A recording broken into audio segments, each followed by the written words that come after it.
So Ram Charan గారు రెండోసారి తండ్రి అయ్యాడు. సో ఆయన హాస్పిటల్కి వెళ్ళినప్పుడు ఫ్యాన్స్ అనే వాళ్ళు ఆయన మీద పడిపోవడం, వాళ్ళ పాప ఉన్న కూడా పట్టించుకోకుండా, దీన్ని మీరు ఏ విధంగా చూస్తారు? నిజంగా జనాలు ఎట్లా అంటే మరీ కరుకాటకంలో ఉన్నారు భయ్. ఒక హీరోయిన్ వస్తే బతుకనీరు, ఒక హీరో వస్తే బతుకనీరు, ఒక పాపని ఎత్తుకొని వస్తుండే అంత మీదికి ఎందుకు పడిపోతున్నారు మరీ అర్థం కావట్లేదు. నిజంగా వాళ్ళ ఇంట్లో అంతా కూడా అంత రియాక్ట్ అవ్వరేమో అసలు ప్రజలు, అంత దారుణంగా ఉన్నారు.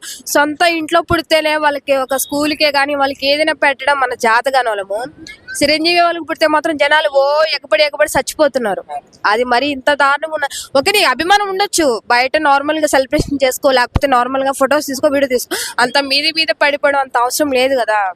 అది అంటే ఇప్పుడు నార్మల్ గా సినిమా ఈవెంట్ అట్లా అనుకుంటే ఓకే, బట్ ఇది హాస్పిటల్ వాళ్ళ కంప్లీట్ అంటే వాళ్ళ ప్రైవేట్ హ్యాపీనెస్ సంబంధించినటువంటిది. సో అక్కడికి కూడా వెళ్ళి జనాలు వాళ్ళ డిస్టర్బ్ చేస్తున్నారు వాళ్ళని చెప్పేసి అంటున్నారు. దాన్ని అసలు ముందు ఇది అనాలి అబ్బా, సోషల్ మీడియాలో అనాలి.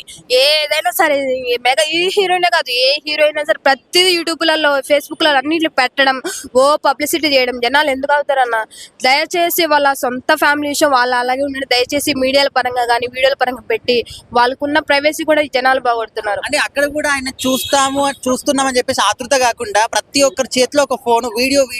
సో ఇది ఎంతవరకు కరెక్ట్ అంటారు? ఒక ఫ్యాన్ అనుకుంటున్నారా, ఫ్యాన్ రూపంలో వాళ్ళకి ఇంకా ఇబ్బంది చేస్తున్నారు అనుకో. ఒళ్ళు కొవ్వెక్కిందన్న, ఏం చేస్తారు ఒక్కొక్కరు జనాలు. సొంత భార్యని పిల్లల్ని చూసుకోవాలని ఏం తెలియదు కానీ చిరంజీవి వాళ్ళ దగ్గరికి వెళ్ళి అంత రచ్చ చేసేంత అవసరం ఏం లేదు. ఉండొచ్చిన భయ్, ప్రతి హీరో మీద హీరోయిన్ మీద ఎవరికున్న అభిమానం వాళ్ళకు ఉండాలి. అలా అని చెప్పి నువ్వు మీద పడి, ఇప్పుడు పాప ఉందన్న, సపోజ్ ఎవరైనా నెట్టుకుని రామ్ చరణ్ మీద పడతారు, టచ్ చేయడం అట్లా మీద పడితే పాప కింద పడితే ఎవరన్నా రెస్పాన్సిబిలిటీ? ఎవరు ఉండరు కదా. అలా అని చెప్పి దయచేసి ఎవరికైనా చెప్తున్నా, మీరు ఎంత అభిమానం ఉంటే కావాలి, ఆయన చేస్తున్నారు కదా ప్రతి సినిమాకి పాలాభిషేకాలు చేస్తున్నారు, లేకపోతే ఇంకా ఒకళ్ళు ఎగరడం, జెండాలు పట్టుకోవడం చేస్తూనే ఉన్నారు కదా. అంత అవసరం లేదన్నా. దయచేసి ఏ హీరోకి ఎవరికో ఉండాల్సిన ఎంతలో ఉండాలో అంతలో ఉంచండి. దయచేసి ఎవరు అభిమానులు నేను అట్ చేయట్లేదు, ఎంతవరకు అంతవరకు అని చెప్పి వాళ్ళ ఫ్యామిలీ పర్సన్ కూడా ఎందుకన్నా బయట పబ్లిసిటీ చేయడం అంతే. సో రామ్ చరణ్ గారు రెండోసారి తండ్రి అయ్యారు, ఒక కవల పిల్లలు పుట్టారు, ఒక పాప ఒక బాబు.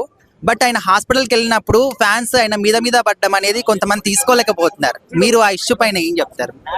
యాక్చువల్లీ అట్లా మీద పడ్డం అనేది అబ్సల్యూట్లీ అది చాలా పెద్ద మిస్టేక్. బికాస్ వాళ్ళు ఏంటంటే ఎప్పుడో రేర్ గా బయటకు వస్తారు. సో ఆ టైంలో అంత వాళ్ళ డాటర్ కాబట్టి, ఫస్ట్ డాటర్ కాబట్టి తన మీద చాలా కేర్ అనేది ఉంటది. సో ఆ టైంలో అట్లా మీద పడే వాళ్ళ ఫేస్ కూడా హైడ్ చేస్తారు అంటే దేర్ ప్రొటెక్టింగ్ యాక్చువల్లీ క్లింకర్ అని. సో ఒక టైం వచ్చినప్పుడు వాళ్ళే చూపిస్తారు.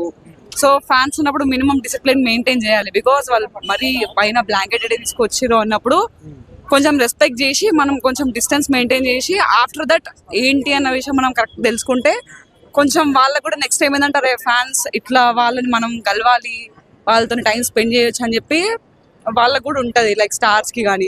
సో మనం అంత డిసిప్లిన్ గా బిహేవ్ చేసినప్పుడు వాళ్ళకి ఏంటంటే బయటకు రావడానికి కూడా, ఫ్యాన్స్ ని ఎంకరేజ్ చేయడానికి కూడా ఎక్కువ ఏముండదు. అంటే కొంతమంది ఫ్యాన్స్ ఏమంటున్నారు అంటే, మీరు హీరోలు అని తెలుసు అండ్ అక్కడ జనాలు వస్తారని తెలుసు, సెక్యూరిటీని కూడా మీరు మెయింటైన్ చేసుకోవాలి కదా అని చెప్పేసి అంటున్నారు. యా, బట్ సమ్ సిచ్యువేషన్స్ లో సెక్యూరిటీ అనేది ఎక్కువ హ్యాండిల్ చేయలేరు కాబట్టి if is there in emergency every time security అనేది ఉండరు. There like also normal people. So వాళ్ళకి కొంచెం టైం అనేది, స్పేషియస్ టైం అనేది కావాలి. సో వాళ్ళ డాటర్ కూడా నెక్స్ట్ ప్రెగ్నెన్సీ డెలివరీ అయింది కాబట్టి వాళ్ళు అందులో బిజీ ఉంటారు. సో మేబీ సెక్యూరిటీ అనేది ఆ టైంలో వాళ్ళు అంతా పట్టించుకోలేదేమో. మేబీ ఆ టైంలో వాళ్ళు అంటే నార్మల్ గా ఇది ఒక సినిమా ఈవెంట్ కానీ ఫ్యామిలీ ఫంక్షన్ కాకుండా ఇది కంప్లీట్ వాళ్ళ ప్రైవేట్ హ్యాపీనెస్ కి సంబంధించిన. సో అక్కడికి వెళ్ళి కూడా జనాలు డిస్టర్బ్ చేస్తున్నారు వాళ్ళ లైఫ్ అని చెప్పేసి అంటున్నారు. సో దానికి అది జనరలీ జరుగుతుంది. Because a shoot or any industry side అచ్చడి వెళ్ళినాం అంటే కంపల్సరీ దేని మీద రూమర్స్ అవుతాయి, నెగిటివ్స్ అవుతాయి, పాజిటివ్స్ అవుతాయి. వీటిని మనం ఏం కేర్ చేయడానికి ఛాన్స్ ఉండదు. సో ఏముండదు దాని లే అంటే తప్పు అని ఇక్కడ ఎవరిది మెన్షన్ చేయరు. బికాస్ రామ్ చరణ్ ని చూడడానికి కూడా వాళ్ళు రేర్ గా వస్తారు కాబట్టి వాళ్ళు ఏంటంటే ఎక్కువ పానిక్ అయిపోయి చూడాలి అన్న ఆతృతతోటి వాళ్ళు అట్లా చేస్తున్నారు. బట్ ఫ్యాన్స్ మిస్టేక్ ఏం లేదు. బట్ అది అక్కడ అట్లా యాక్సిడెంటల్ గా అంతా జరిగిపోయింది. So it was a mistake are not. Hospital ముందు క్రాకర్స్ పేల్చడం అవన్నీ కరెక్టే అంటారు? లేదు, అది అబ్సల్యూట్లీ ఖచ్చితంగా రాంగ్. బట్ అది వాళ్ళ ఫన్. ఇప్పుడు అందరూ మెంటాలిటీ ఒకలాగా ఉన్నది కాబట్టి కొందరు మెంటాలిటీ అది, కొందరిది ఇది. సో అట్లా వాళ్ళు.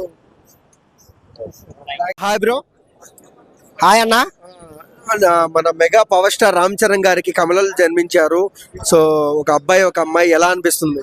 అన్న ఎలాగ అనిపిస్తుంది అన్న, మాకు ఎంత ఆనందం తెలుసా అన్న, మెగా ఫ్యామిలీ వచ్చినందుకు మాకు ఎంత ఆనందం తెలుసా. చాలా మంది కామెంట్లు పెట్టేవారు ఆడపిల్లలు పుట్టాక, ఇప్పుడు కామెంట్లు పెట్టడానికి మనుషులు కూడా కాపాడతలేదు. మాకు మా వారసులు వచ్చింది కాబట్టి మాకు ఎంతో ఆనందం. అది సో అంటే చాలా ఆనందపడుతున్నారు మెగా ఫ్యాన్స్ కావచ్చు, మెగా కుటుంబం. మీకు ఎలా అనిపిస్తుంది? ఎలా అనిపిస్తుంది అన్న, చిన్నగా చెప్తున్నామంటే ఎలాగ అనిపిస్తుంది, పండగలు చేసుకుంటున్నారు అన్న, ప్రతి ఊరు ఎల్లు మేకపోతులు వేస్తున్నారు. మా మెగా ఫ్యామిలీ అంతా మేకపోతులే, మామూలుగా ఉండదు. ఓకే, అంటే ఇప్పుడు చూసుకున్నట్టయితే కళ్యాణ్ గారు డిప్యూటీ సీఎం అయిన రోజు బ్లాక్ బస్టర్, శంకర వరప్రసాద్ గారు అది బ్లాక్ బస్టర్, మళ్ళీ ఇప్పుడు పిల్లలు పుట్టారు. సో ఎలా అనిపిస్తుంది ఈ గుడ్ వైబ్? ఒక మెగా ఫ్యామిలీ కాదన్నా, మా మెగా ఫ్యామిలీ ఫ్యాన్స్ అందరికీ పండగ ఇవ్వాల. సంక్రాంతి, ముక్కనుమ, భోగి అన్ని ఒకసారి వచ్చేసి మాకు పండగలు మామూలు పండగ కాదు. కానీ ఒకటే బుచ్చిబాబు గారు చెప్తున్నాం, మా వాడు వారసులు ఇచ్చాడు కాబట్టి మీరు ఒక సినిమా ఇట్టు కొట్టండి అయ్యా, మీరు పడుకోవద్దు, ఆఖరి మీ మిషన్తో దూరంగా ఉండండి, కానీ మాత్రం ఇట్టు కొట్టండి అయ్యా, ఇట్టు కొట్టండి మీరు ప్లీజ్, దయచేసి మా కోసం. మీకు కాఫీ కావాలంటే నేను కల్పిస్తా, మీరు ఎక్కడుంటారో చెప్పండి, మీరు నిద్ర పడుకోవద్దు, ఇట్టు కొట్టాలి, మన పేరు నిలబెట్టాలి. అది అలా హిట్ హిట్ అన్నాడు. ఏంటంటే మాకు ఏంటంటే రామ్ చరణ్ మాకు వారసుని ఇచ్చాడు కాబట్టి బుచ్చిబాబు కూడా ఇట్టు కొట్టారు అనుకో, ఇంకా మేము కాళ్ళు ఎగరేసుకుంటాం కదా, అది ఇంకా ఆనందం. అది ఒక రత్నం బ్రాండ్. అది అపోలో హాస్పిటల్ దగ్గర వేలాది మంది వెళ్ళినారు. నేను కూడా వెళ్ళానయ్యా, కానీ నాకు కూడా కాపలేదు. చూసి ఇప్పుడు దాకా వచ్చేసాను. ఏం చేస్తాం, ముఖం కడగలేదు, అన్నం తినలేదు. ఏం చేస్తాం, మా మగ వారసుని చూద్దామని మాకు టైం లేదు. మళ్ళీ నెక్స్ట్ చూద్దాం, కంగారు ఏముంది, వారసు ఇక్కడే కదా ఉంటాడు. ఎంతో మంది వస్తుంటారు పోతారు, వారసులు మాత్రం అక్కడే ఉంటాడు. అది చెప్పు.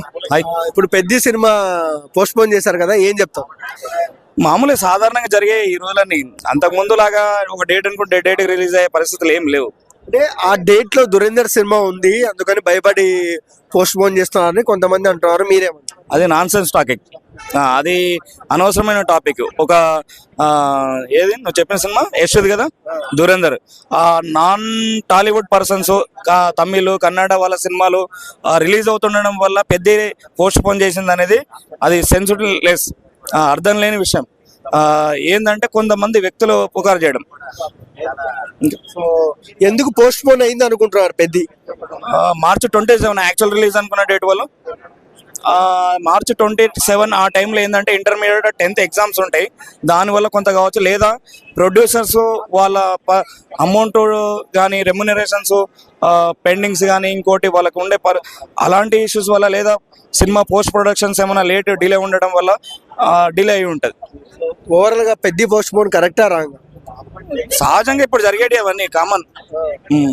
ఓవరాల్ గా అంటే పెద్ద ఏమైనా హై తగ్గుద్దా పెరుగుద్దా? కంపల్సరీ హైలోనే ఉంటుంది. పెద్దకి ఎక్కడ డోకా లేదు, ఎంత పోస్ట్ పోన్ చేసినా పోస్ట్ పోన్ చేయకున్నా దానికి ఏం ప్రాబ్లం లేదు.